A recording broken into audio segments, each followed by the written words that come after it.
Hello नमस्कार, स्वागत है आपका द हिंदू एडिटोरियल के इस सीरीज में। 27 जनवरी 2021 का हम लोग एडिटोरियल आज डिस्कस करने जा रहे हैं और आज के इस एडिटोरियल का टॉपिक है खटारा गाड़ियां।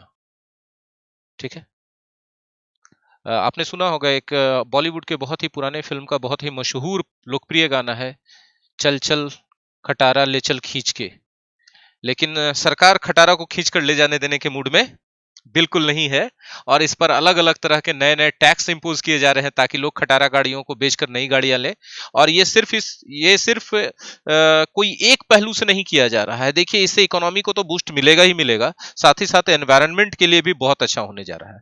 तो चलिए हम लोग इसका एनालिसिस करते हैं और हमारा मेन पर्पस इस एनालिसिस में होगा वोकैबुलरी और स्ट्रक्चर।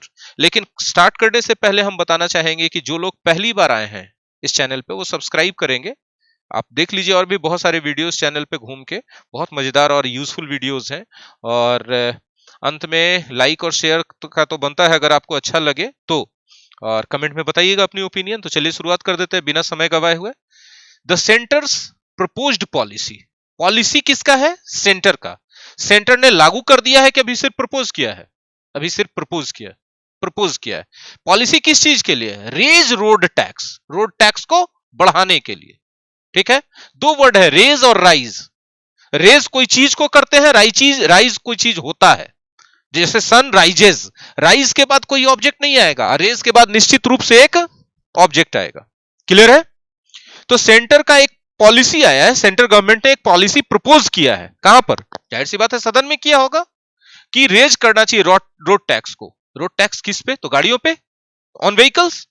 कौन से व्हीकल्स पे? ऑफ ए सर्टेन एज, एक खास उम्र की गाड़ियों पे। सर गाड़ियों का उम्र होता नहीं होता सर? आपकी बाइक कितने सालों की है? मेरी बाइक 4 साल की है, मतलब 4 साल पहले मैंने उसे नया खरीदा था। अब कोई सेकंड हैंड खरीदा है तब उसके लिए कितने साल का वो गाड़ी होगा? तो जितना पहला मालिक चला चुका है वो, अब प्लस जितना ये मालिक चलाया है वो उस गाड़ी की एज होगी। आई होप कि क्लियर है।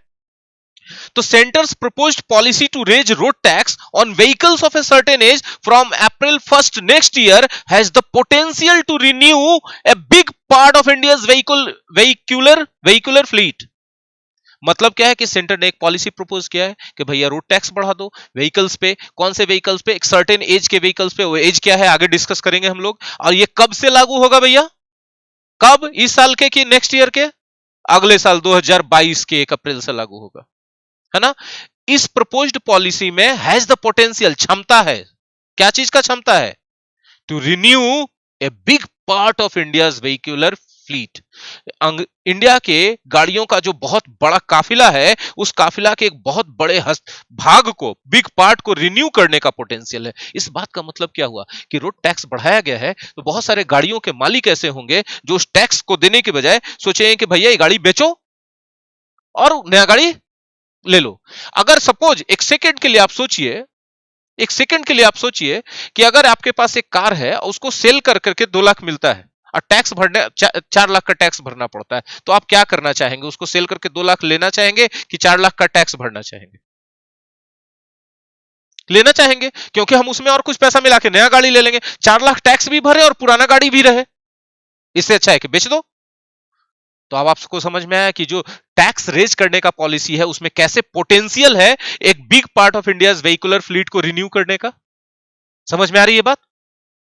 और साथ ही साथ रिड्यूसिंग एयर पॉल्यूशन, और इसका एक परिणाम यह भी होगा कि एयर पॉल्यूशन घटेगा। रेजिंग फ्यूल एफिशिएंसी, और एक परिणाम और ही होगा कि फ्यूल एफिशिएंसी, नई गाड़ियां आएंगी तो जाहिर सी बात है ज्यादा माइलेज देंगी। ज्यादा माइलेज देने का मतलब क्या होता है? फ्यूल एफिशिएंसी बढ़ गया। फ्यूल एफिशिएंसी बढ़ने का मतलब क्या हुआ? ज्यादा माइलेज देगा। बोलिए ऐसा कैसे हो जाता है सर? तो पार्ट्स जैसे जैसे घिसते हैं, हाँ, माइलेज कम होगा, उसके काम चलने की क्षमता कम होगी। ज्यादा ज्यादा जैसे हम लोग जैसे जैसे बूढ़े होते जाते हैं, हमारा शरीर खाता ज्यादा है, चाहे दवाई के रूप में चाहे किसी रूप में, और प्रोडक्टिविटी कम देता है। In the same way vehicles के साथ होता है। एंड इंप्रूविंग सेफ्टी स्टैंडर्ड्स, हमने कहा था ना कि खटारा गाड़ियां सुरक्षा के लिए भी खतरा है, एक्सीडेंट के लिए। तो सेफ्टी स्टैंडर्ड्स भी बढ़ेंगे गाड़ियां यदि नई आ गई रोड पे तो। क्लियर है सबको? क्योंकि उनके ब्रेक, क्लच, सब कुछ ज्यादा सही होंगे। आगे बढ़ते हैं। इट हैज टेकन, इट मतलब कौन? नहीं, गवर्नमेंट पॉलिसी जो आया है। It has taken the government years, it has taken the government years to finalise. ये स्ट्रक्चर है, ठीक है। It will take you 2 years to command over English, ठीक है। It has taken the government को लगा है, कितना लगा है, ईयर्स लगे, वर्षों लगे, टू फाइनलाइज, किसी चीज को फाइनलाइज करते हैं तो आखिरी उसको रूप देते हैं, मूर्त रूप देते हैं। ए टैक्स ऑन क्लंकर्स प्रपोजल। देखिए टैक्स ऑन क्लंकर एक साथ लिखा है ना इन्वर्टेड कॉमा में, वो एक एडजेक्टिव का काम कर रहा है, पूरा फ्रेज। टैक्स ऑन क्लंकर्स जो आप देख रहे हैं, देखिए हम हाईलाइट कर रहे हैं यहां पर, टैक्स ऑन क्लंकर्स जो आप देख रहे हैं, ये पूरा एडजेक्टिव का काम कर रहा है। बोले किसके लिए? इस नाउन के लिए, ठीक है ना। सरकार को काफी वर्ष लग गए इस प्रपोजल को फाइनलाइज करने में। कैसा प्रपोजल? टैक्स ऑन क्लंकर्स प्रपोजल, खटारा गाड़ियों वाले, खटारा गाड़ियों पर टैक्स वाला प्रपोजल, खटारा गाड़ियों पर टैक्स वाला प्रपोजल को फाइनलाइज करने में वर्षों लगे। अंडर विच, जिसके under commercial transport vehicles will have to pay 10 to 25% extra on road tax after 8 years. मतलब जो ट्रांसपोर्ट गाड़ियां हैं वो 8 साल से ज्यादा पुरानी हो चुकी हैं, तो जो उनका रोड टैक्स लगता था उस पर मिनिमम 10% बढ़ जाएगा या मैक्सिमम 25% बढ़ जाएगा। मतलब बहुत हैवी इंक्रीज कर दिया गया। When renewing the fitness certificate, अब कब बढ़ जाएगा? जब सब, जाहिर सी बात है, गाड़ी का आपको कागज बनवाना पड़ता है ना, क्या पॉल्यूशन चेक होता है, फ्यूल चेक होता है, सारा चीज, तो उस समय आप जाइएगा तो आपको पैसा बढ़ा के लगेगा। देख लेगा कि गाड़ी का कागज कितना पुराना है, तो 8 साल से ज्यादा हो गया जी, तो अब पहले 100 रुपया लगता था तो अब 110 दीजिए। ऐसा बढ़ा करके मैक्सिमम कहां तक जा सकता है? 125 तक, यानी 25% तक बढ़ सकता है। क्लियर है? And similarly personal vehicles after 15 years, और पर्सनल व्हीकल पर यही यही परसेंटेज ऑफ टैक्स बढ़ाया जाएगा 15 साल से ज्यादा पुराने गाड़ियों पर। अच्छा, आप सोच सकते हैं कि क्यों ट्रांसपोर्ट व्हीकल्स पर 8 ही साल पुराना होने पर इतना बढ़ा रहा और पर्सनल व्हीकल्स पे 15 साल में क्यों बढ़ा रहा है? चलता है, नहीं, बहुत ज्यादा चलता है, ज्यादा चलता है, जिसके कारण वो 8 ही साल में ज्यादा खटारा हो जाएगा और ज्यादा डैमेज दे रहा होगा एनवायरनमेंट को, इसलिए उस पर 8 ही साल में टैक्स बढ़ा दिया गया, ताकि या तो तुम हैवी पैसा पे करो, और तुम तो उससे बचने के लिए क्या करोगे? इसको स्क्रैप कर दोगे। क्लियर है बात? अब पर्सनल गाड़ी पर्सनल यूज के लिए चलता है तो उतना ज्यादा नहीं चलता है। ये सब रिसर्च और कैलकुलेशन से किया गया होगा, है ना। Public transport is given concessions while hybrids, यदि पब्लिक ट्रांसपोर्ट हाइब्रिड है, इलेक्ट्रिक है या फार्म व्हीकल है, तो वो एग्जेम्प्ट है। आर एग्जेम्प्ट मतलब free from this raise in the tax. Tax में जो वृद्धि हो गई उससे उनको एग्जेम्प्ट रखा गया है। किनको किनको? हाइब्रिड पब्लिक ट्रांसपोर्ट को और इलेक्ट्रिक पब्लिक ट्रांसपोर्ट को। पूछो क्यों?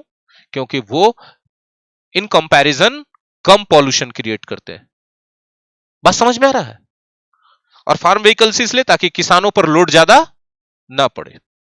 A higher tax in the most polluted cities and on diesel engines is also on the cards. यदि बोला जा रहा है ऑल्सो ऑन द कार्ड्स, मतलब इसकी भी संभावना है। किस चीज की संभावना है भाई? तो अधिकतर मोस्ट पॉल्यूटेड सिटीज जो है, रैंकिंग होता है ना पॉल्यूशन के आधार पे सिटीज का, तो जो मोस्ट पॉल्यूटेड सिटीज है, जाहिर सी बात है उसमें दिल्ली भी आएगा, उसमें पटना भी आएगा, है ना। तो वहां पर टैक्स हाइयर रहेगा दूसरे के शहरों के बनिस्बत, और डीजल इंजन पर भी टैक्स हाइयर रहेगा क्योंकि वो ज्यादा पॉल्यूशन क्रिएट करता है। आगे बढ़े। States which enforce motor vehicles law now have to weigh in on the proposed changes. जो स्टेट में मोटर व्हीकल लॉ एनफोर्स किया हुआ है वहां पर उनको वेटेज मिलेगा, उनको महत्व मिलेगा इस प्रपोज्ड चेंजेस में। क्लियर है? चलिए आगे। अनलाइक सिमिलर प्रोग्राम्स, इसी तरह के दूसरे प्रोग्राम से अलग, such as the post 2008 recession cars rebate plan in the US, इसी तरह का एक दूसरा प्रोग्राम था, यूएस में था, ठीक है। कब? 2008 के रिसेशन के बाद, ठीक है। कार्स रिबेट प्लान लगाया गया था। कहां लगाया गया था? यूएस में। India's scheme relies on penal taxation, वहां पर पीनल टैक्सेशन नहीं था, अनलाइक उसके, तो अनलाइक उसके मतलब उससे अलग। इंडिया में स्कीम, ये जो इंडिया का जो स्कीम है रिलाई ऑन कर रहा है पेनल टैक्सेशन पर, पेनल टैक्सेशन पे, जबकि वहां जो यूएस वाला था उस पे पेनल टैक्सेशन पे डिपेंड नहीं करता था। ये जो पेनल टैक्सेशन है परसुएड करता है ओनर्स को, कन्विंस करता है ओनर्स को, एनकरेज करता है ओनर्स को, मतलब दिमाग में आइडिया देता है ओनर्स को, क्या करने के लिए? To scrap their old vehicles, कि अपने पुराने व्हीकल्स को स्क्रैप कर दो, with no cash for trade in arrangement. ठीक है, स्क्रैप करने जाओगे तो तुमको कैश नहीं मिलेगा गाड़ी के बदले, मतलब क्या? कि तुमको गाड़ी ही खरीदना पड़ेगा, वो पैसा तो चलिए आप स्क्रैप कर देंगे, आपकी गाड़ी का 2 लाख रुपया वैल्यूएशन लगा, तो क्या आपको 2 लाख कैश दे देगा? नहीं के देगा, कहेगा कि आप गाड़ी लीजिए। तो एक तरफ स्क्रैप गाड़ी, सॉरी क्लंकर सट गए, क्लंकर सट गए तो पॉल्यूशन, बहुत तरह का एक्सीडेंट का मामला कम हो गया। और दूसरा कंपल्सन कर दिया कि भैया no cash for trade in, इस एक्सचेंज के बदले कैश नहीं मिलेगा, मतलब आपको गाड़ी लेना पड़ेगा। तो उधर इकोनॉमी भी बूस्ट होगा, गाड़ियों की कंपनियों के लिए गुड न्यूज है। राइट है कि रॉन्ग है? For this approach to work efficiently, ये अप्रोच अच्छे से काम कर जाए, इसके लिए the additional tax proposed should exceed the resale value of the polluting car. जो टैक्स एडिशनल इंपोज किया गया है उसका ज्यादा होना चाहिए रकम पॉल्यूटिंग मोटर के रीसेल वैल्यू से। आपका रीसेल वैल्यू 2 लाख है और टैक्स आ रहा है 4 लाख, तो जाहिर सी बात है तभी ना आप बेचने का सोचिएगा भाई साहब, हाँ कि नहीं? यानी काफी दिमाग से स्कीम बनाया गया। ठीक है, making it's disposal more attractive, जाहिर सी बात है यदि ऐसा होगा तो जो पॉल्यूटिंग मोटर्स है, पॉल्यूटिंग व्हीकल्स है, उनको डिस्पोज करना ज्यादा अट्रैक्टिव लगेगा कस्टम ओनर्स को, with enough safeguards to ensure that it is indeed scrapped and recycled under a monitored system। ठीक है, और पूरी सुरक्षा के पर्याप्त सुरक्षा के साथ ये निश्चित करते हुए कि स्क्रैप और रिसाइकिल किया जाए मॉनिटर्ड सिस्टम के तहत। मॉनिटर्ड सिस्टम मतलब इस पर सरकार का नजर हो कि इसको पूरा स्क्रैप किया जाए। Equity features can be built into the scheme, equity features भी आना चाहिए इस स्कीम में, जो ऑफर करेगा डिस्काउंट किसको? इनकम वेटेड मार्जिनल ऑपरेटर्स को। ठीक है, सच एज ऑटो रिक्शा वाले ड्राइवर्स हैं, जाहिर सी बात है वो लोग बेचारे इनकम वेटेड मार्जिनल ऑपरेटर है ही, है ना। On the lines of the 2009 stimulus given under the JNNURM scheme for buses, 2009 में एक स्टिमुलस किया गया था। स्टिमुलस क्या होता है? स्टिमुलस, इकोनॉमी में स्टिमुलस का बात करते हैं तो सरकार के द्वारा कुछ कुछ ऐसी पॉलिसी लाई जाती है जिसके कारण उपभोक्ता ज्यादा खरीदे, कंजम्पशन बढ़ जाए। तो कंजम्पशन बढ़ जाएगा तो जाहिर सी बात डिमांड बढ़ेगा, डिमांड बढ़ेगा तो प्रोडक्शन बढ़ेगा, प्रोडक्शन बढ़ेगा तो ज्यादा इंप्लॉयमेंट जनरेट होगा, ज्यादा प्रॉफिट आएगा तो ज्यादा लोगों को काम मिलेगा, मार्केट अपने आप बूस्ट कर जाएगा इकोनॉमी। तो ये जितना भी स्कीम इस तरह का बनाया जाता है जो ये सब चीज करे उसको स्टिमुलस कहते हैं इकोनॉमी में। क्लियर है बात? तो कहा जा रहा है कि ये काम उसी तरह से किया जा रहा है जैसे 2009 में एक स्टिमुलस दिया गया था JNNURM के तहत बसों के लिए। ठीक है, this should ideally be part of a green post pandemic recovery plan. और इसको किस प्लान के अंतर्गत रखना चाहिए? Post pandemic recovery plan. Post pandemic मतलब कोरोना के खत्म होने के बाद इकोनॉमी को रिकवरी कराने का कुछ तो प्लान बनाना चाहिए ना भाई, इकोनॉमी तो बैठ गया एकदम। तो उसका एक प्लान, इस हिस्सा, इस स्कीम को उसी प्लान का एक हिस्सा बना देना चाहिए। अब वो प्लान कैसा रहेगा? ग्रीन प्लान रहेगा। ग्रीन मतलब एनवायरनमेंट के लिए हेल्दी प्लान होना चाहिए। तो जाहिर सी बात है एनवायरनमेंट को तो फायदा इससे होगा। With N emphasis on electric vehicle, और उस पे भी इसमें एम्फेसिस क्या देना चाहिए? Electric vehicle. कैसे दिया जा सकता है?